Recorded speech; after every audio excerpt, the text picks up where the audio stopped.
Hi again, everybody. Welcome to Inside Golf. I'm Harry Donahue. Today, the story of Meaghan Francella. Meaghan was a self-described fighter as a youngster, and she's continued it throughout her pro career. Meaghan was a two-time junior champion in her native New York, went on to star as a collegiate, went to the LPGA Tour, and in her rookie year, she won a four-hole playoff against the Hall of Famer, Annika Sorenstam. It's quite a story. She left golf for a while, came back as a tour caddy on the LPGA Tour, and now is in her second year as a teaching professional here at Philadelphia Cricket Club. Meaghan Francella on Inside Golf. The 26th season of Inside Golf is presented by Destination Montco Golf. Your next golf getaway is in Valley Forge in Montgomery County, Pennsylvania. Visit valleyforge.org. By the First Tee Greater Philadelphia. The First Tee not only helps young men and women become better golfers, but most important, better people. Get involved. Visit firstteephiladelphia.org. By the Philadelphia Association of Golf Course Superintendents, a community of professionals enhancing the game of golf since 1925. Make sure you thank your golf course superintendent today. By the Golf Association of Philadelphia, GAP, celebrating amateur golf since 1897. By Jersey Man and Philly Man magazine, a digital publication and private business network. Read the current issue free at jerseymanmagazine.com. By the Haverford Trust Company. For life's must-haves, there's Haverford. And by Inside Golf's partner since 1998, the Philadelphia PGA section, the experts in the game and business of golf. Golf is the great equalizer.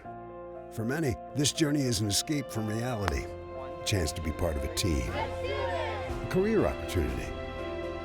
PGA Reach impacts lives through golf by lifting people up, giving them hope, and sending them down an alternate path that they never saw coming.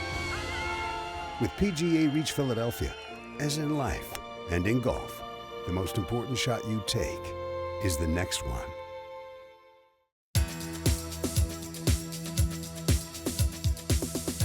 Welcome back. Inside Golf continues, and I have the pleasure of introducing you to Meaghan Francella. Meaghan is an LPGA member, LPGA Tour member, teaching professional here at Philadelphia Cricket Club, now in her second year. Great to be with you, Meaghan. Thanks for having me. Good to see you. Let's start at the beginning, go over your biography a little bit. You grew up outside of New York City in the town of Port Chester, New York. You went to high school in Rye at the School of the Holy Child. Started college at Memphis, playing golf there. Pretty good player too. Freshman of the year, I think, in 2000, and Conference USA Freshman of the Year. Then you went over to North Carolina at Chapel Hill, finished up down there, and had another great time playing college golf at North Carolina. Did I miss anything? No, I think that was it. We did win a national championship in basketball while I was in North Carolina, so that was like. Did you have time to even notice? Oh yeah, I was there. But tell us about your college career.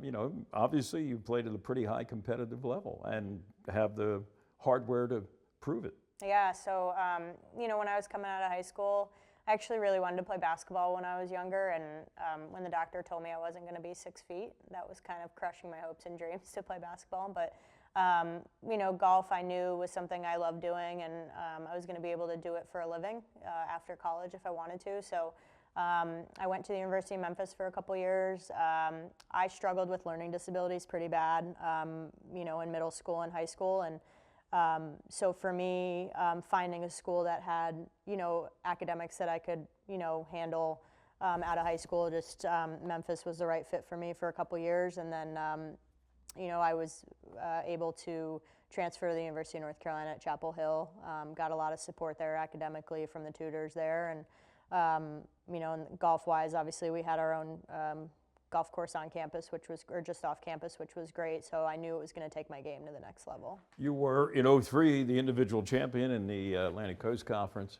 You were an All-American, and you got your degree in communications. So maybe there's a little spot for you in golf television down the road. Maybe, you never know. You never know. 3 professional wins when you finally went to the professional level.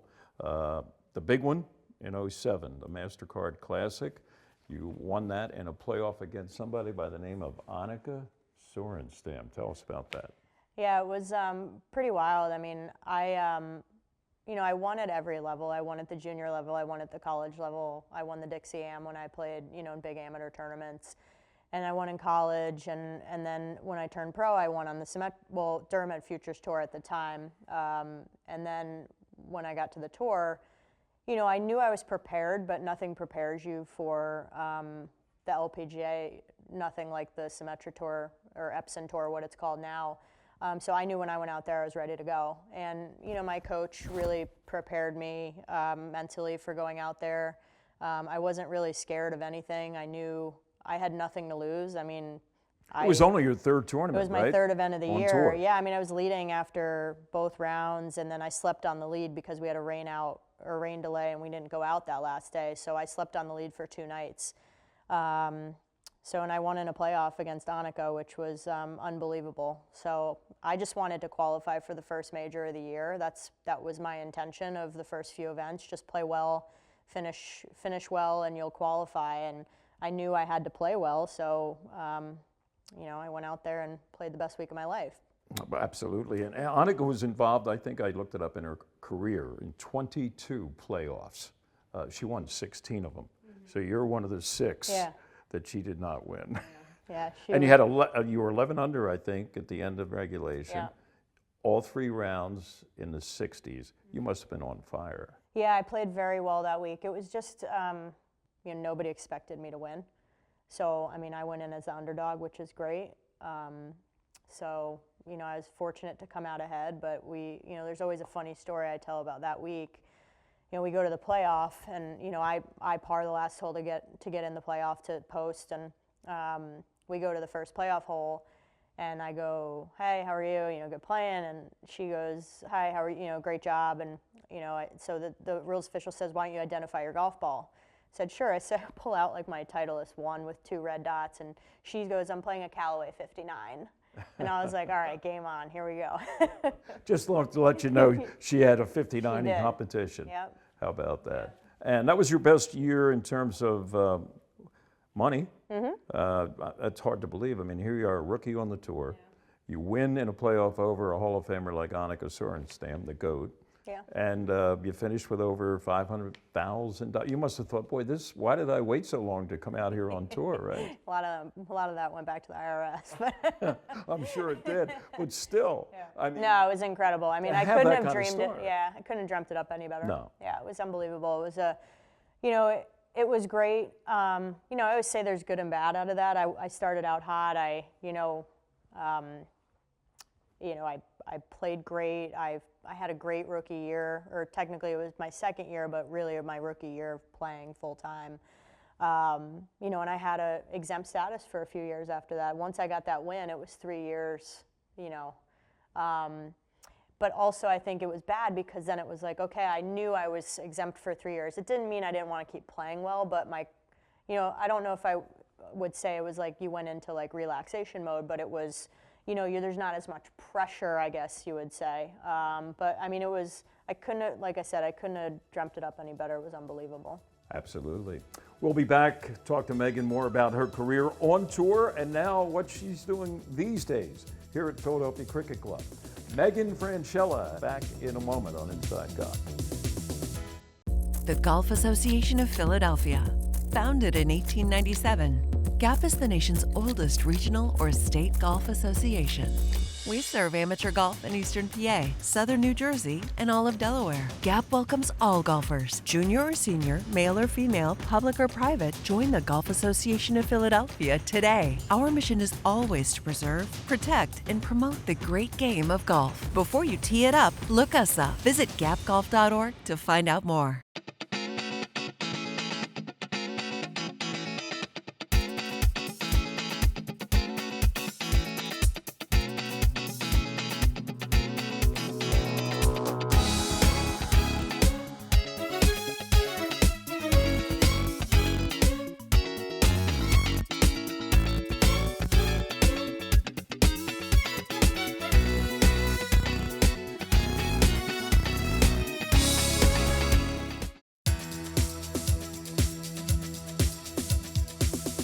Welcome back. Inside Golf continues. We're at Philadelphia Cricket Club. We're talking to Meaghan Francella, who is an LPGA member, played the tour, actually caddied on the tour. I want to talk about that with you a little bit, and is now in her second year as a teaching professional here at the Cricket Club.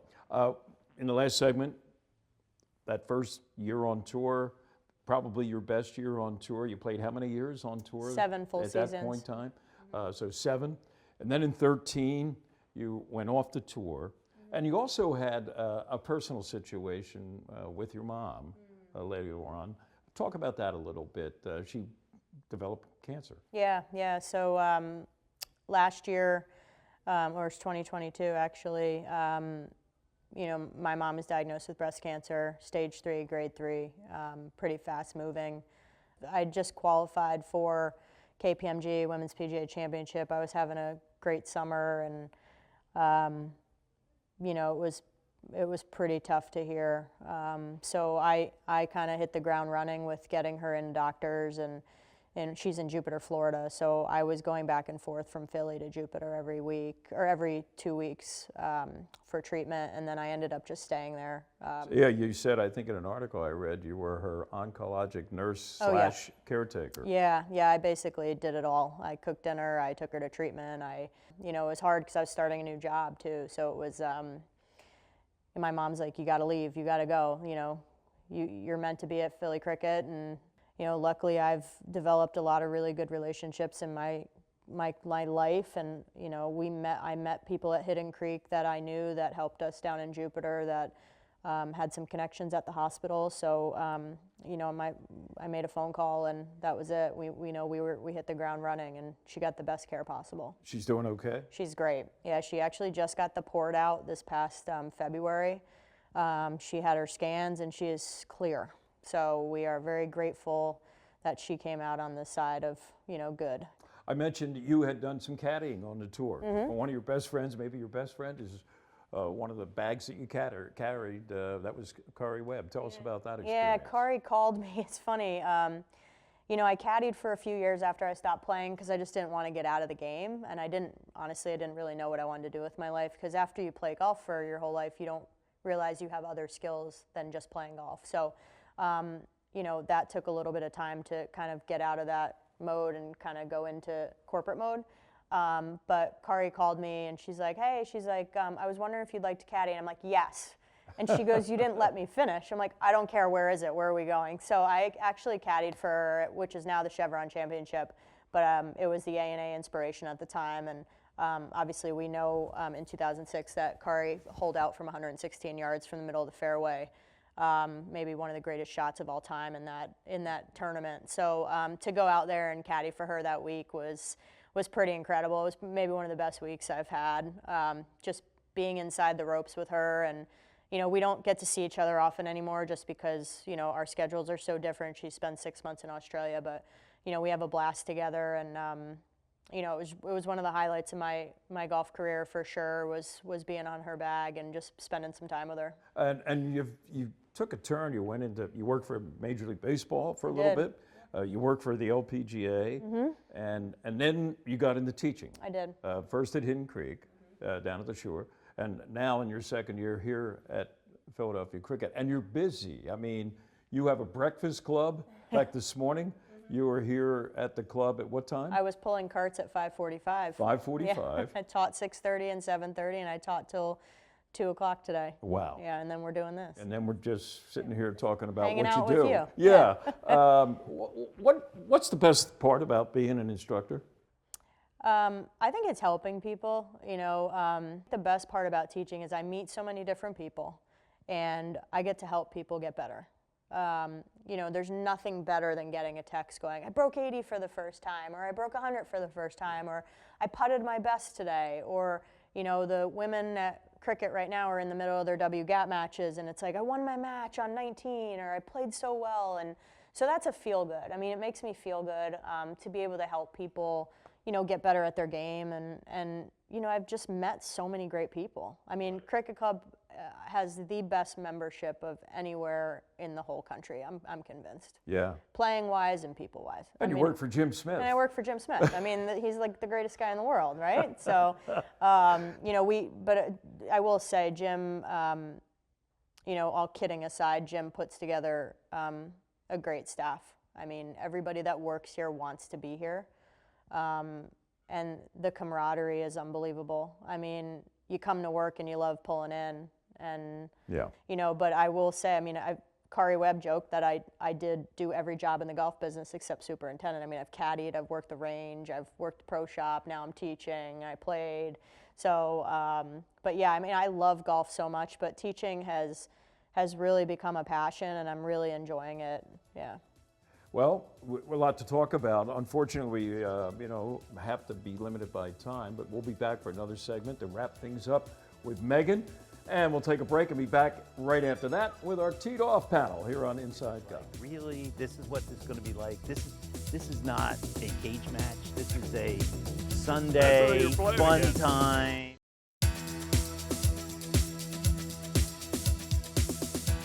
Welcome back. Inside Golf now continues here at Lulu, the back deck at Lulu Country Club in Upper Dublin, as we're assembled to bring you Teed Off, one of my favorite segments on Inside Golf. And some of my favorite people are here to share it with me. Let's start with Jim Sullivan. Jim, member at Lulu, former pro, won the Philly Amateur when he decided professional golf wasn't his cup of tea, and it's always a pleasure to see Sully. Thanks for having me. Thank you for having me, Harry. Kelly Sanderson, she is the Director of Instruction at Huntington Valley Country Club in her first year, so you're on the spot again. Good to see you, Kelly. Thank you. And our good buddy, the president of the First Tee of Philadelphia, Mr. Mike Brown. He's everywhere. Once in a while, he even joins us for, he's quick, he's probably got 4 other appointments today, right? I actually do. Who didn't know that? All right, Brandon, let's start with you. A chance to get some things off your chest. Let me throw a topic. This may not be something that you mind, playing music throughout an 18-hole match around the golf. I mean, is it a generational thing, and are you of that generation or another generation? It's so funny. Just experienced our caddy having music for all 18 holes, and I went from a total naysayer to that wasn't, it wasn't an impediment. It didn't impact me one way or the other. The one thing I said, wait. Okay. The one thing I said is, when you're getting ready to hit, the song cannot transition. You can't go from a little heavy metal to a little country at that point. But I went from there's no place for that to, you know what, it was non-intrusive. Well, I have a lot of questions. One is, did he ask permission to do it? Yes. So he cleared it with the guys, especially you. He was looping for you? He was looping for me. Had he done it? Did you know him when he didn't play music? I did not. Oh, so, I did not. Okay. Wow. You had to adjust. I had to adjust, but that's really forward, isn't it? Yeah, I know. And I can imagine it was probably at a pretty well-known club, but we won't go there. All right. Kelly, how about you? Does music, talk about it with the people that you're giving instruction to now? Do they seem to mind, or do you mind? I mean, I'm never one that likes to have earbuds in and hit balls. I like hearing the sound of the club. When I'm out playing, I love music. I have a record collection of about 150 records. So as long as it's good music and everyone else is okay with it, I'm a big fan of it. Okay. But if it's not good music that you can kind of chill to, I don't think it's all that fun. How about it? Sully. She's way too young to use the term records. That's They're impossible. coming back, Sully. They're coming back. There's no way I've you're got talking about vinyl records. Vinyl. I got a whole Holy setup. moly. Yeah. Congratulations. Yeah. That is 45s awesome. or 30s? Lock her in for the rest 45s. of the season. I'm a proponent of music on the golf course. I like it. I enjoy it. I don't have a speaker that I bring out, but when guys in the group do, I'm all for it. Now, you got to manage the volume. It has to be for your group and not for the whole golf course or even a couple holes over. But if that's the case, I'm all for it. Now, during a tournament round, maybe not, but 99% of my golf is casual. I'm all for it. How about that? Yeah. Any other gripes? What I gripes do. you I have? do have one, and it just came up. We're known for the Golf Association's team matches. The one that gets me is it's a competitive day and all that stuff, and you hit one like that, and there's dead silence, and you're just like, really? This is what this is going to be like? This is not a cage match. This is a Sunday fun time. You know, I remember when I first played in these, it was all about having a beer and a sandwich afterwards to get to know everybody. Now it seems like everything's a cage match and you're putting everything. I get it in the women's gap. They've never given those putts, so they generally start with. Well, I'm going to ask Kelly that. They generally say, okay, that's good. Mark it. A friend of mine used to say, putt it, mark it, or concede the hole. Regardless, okay? Right. They're the three criteria. That's it, okay? Now, Kelly, he just said something about women's gap matches. Is that true? Is that a gender thing? It's just well known in women's gap. And it's really the mindset, if she's not going to give me that, I'm not going to give her that. And I think it's kind of just a woman's thing of, oh, okay, fine, we're going to play that way, I guess. I do women's gap training, and we've kind of talked about match play strategy. I was going to say, do you talk about that too? We Concessions? do, especially when we get a lot of new people that are joining the women's gap, and they play against someone who's been playing in it for 20 years, and maybe it'll be like maybe a prior generation thing of them not giving putts. I played competitive match play in college, and we would concede putts all the time, and we're women. So I don't think it's a women's thing. I think it's more of a historical thing, and maybe learning from playing with people that have been in it for a while. Have you ever been in a group where things got a little testy? I mean, like almost to the point of like not just words, but a little more physical over conceding putts? No? Not that Not Jim. You haven't played at the right club. I mean, yeah. I mean, I don't. There's certainly, I would have to come up with examples of, aggravation about lack of giving putts, but never physical. Nothing like that? Nothing that severe, huh? No, Okay. no. Well, that's interesting. So we went to music, to that little thing on conceding putts. Well, Brownie makes a great point, and it touches on the women's gap matches. Is the whole purpose is kind of sportsmanship, socializing sportsmanship, a chance to compete, but your opponent missing a 15-inch putt isn't you competing well. So really the declining sportsmanship would maybe be a pet peeve of mine if you're asking for pet peeves. I'll close on this. If somebody says, is that good? And they're looking at like a 3.5, 4 foot putt, do you just remain silent, or do you say like I have, if you have to ask, putt it? Is that being too harsh, do you think, or what? No, I agree with you. First, you never ask. Never ask. Never beg. You may stomp around it a few times, fiddle Look around, for your find coin. your coin, give a little look, but you never use the verbal cue. Okay. You never use the verbal cue. There you go. There you go. That's how to answer that. Don't say it. We'll be back. More of Inside Golf in just a moment. Designed by Donald Ross, Lulu Country Club is one of the premier private golf courses in Montgomery County. This classic 18-hole course boasts a new state-of-the-art clubhouse with many amenities for members to enjoy. Members are invited to play in events, tournaments, and enjoy guest privileges. For more information, contact membership at lulucc.com. The Valley Forge Tourism and Convention Board is holding its first ever Freedom from Hunger Drive in the spring. We normally hold it in the fall, and we'll still be doing that, but we want to help the soup kitchens and food pantries all across Montgomery County recover from exhausting their resources over the holidays and get ready for the summertime when kids won't be in school for free and reduced meals. No one should have to wake up with the burden of worrying if they'll have enough to eat that day. So help us fight hunger together at valleyforge.org/hunger. For the Tourism Board, I'm Rachel Riley.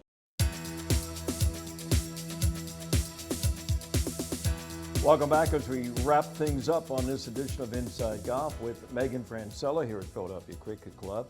Meaghan, tell me about your role in what is known on, I guess, TV now as the LPGA TV campaign called Drive On.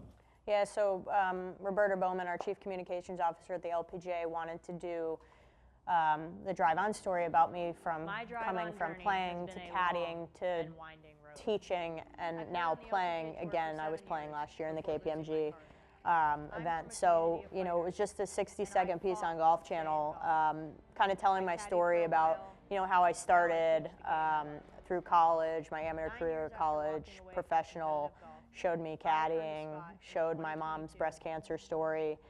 Ringing the bell. Yeah, ringing the bell. And then, we filmed it here and at Cricket, and it was incredible. The LPGA, to tell my story, it was just, it was humbling. It was just a really, really cool experience. Yeah, full disclosure on my part. In setting up this interview with Meaghan, and she and I were back and forth with text or emails, and I got one recently and opened it up, and I'm reading it, And next thing I know, I look up as I'm watching the LPGA Tour event on television, and there you are. And I'm like, wait a minute. Yeah, it's still airing. What I've been getting what are the chances of that happening? I've been getting some messages. My friend's parents were in a restaurant in Jacksonville, Florida, and they're sending pictures of me on the TV. They're like, oh my God, that's Meaghan. So it's pretty nice. They're still airing it. All right, here's the $64,000 question for Meaghan. Any aspirations of going back to the tour? As a player, not a caddy. Full time? Full time. No. You can still do it. Yeah, Come on. I could still do it. You know, I joke now that I feel like I'm better than I was when I played full time. There you go. That's no, not I know maybe more. it's not a joke. I know more now than I did when I played. But no, I love to compete. I love playing, and I'm playing. I got the sponsor invite into the ShopRite LPGA Classic down in Seaview this year, so I'll be playing again. You know, I could get myself ready for a couple events a year, and that's really all I want to do. I want to keep the competitive juices flowing, but the answer is no way for full time. I had to ask. I had to ask the question. Meaghan, it's been a pleasure. Yeah, thank you. Thanks Thank you, so much and for good luck having at me. Seaview, the ShopRite Yep. Classic down at Seaview, and you're familiar with the territory down there. You'll have a big following. Yes. You'll probably have to get 60 tickets or more for friends and family and whatever, but good luck to you. Thank you. Yeah. Appreciate it. Meaghan Francella, our guest. I'm Harry Donahue. We'll see you next time, right here on Inside Golf. The 26th season of Inside Golf is presented by Destination Montco Golf. Your next golf getaway is in Valley Forge in Montgomery County, Pennsylvania. Visit valleyforge.org. By the First Tee Greater Philadelphia. The First Tee not only helps young men and women become better golfers, but most important, better people. Get involved. Visit firstteephiladelphia.org. By the Philadelphia Association of Golf Course Superintendents, a community of professionals enhancing the game of golf since 1925. Make sure you thank your golf course superintendent today. By the Golf Association of Philadelphia, GAP, celebrating amateur golf since 1897. By Jersey Man and Philly Man magazine, a digital publication and private business network. Read the current issue free at jerseymanmagazine.com. By the Haverford Trust Company. For life's must-haves, there's Haverford. And by Inside Golf's partner since 1998, the Philadelphia PGA section, the experts in the game and business of golf.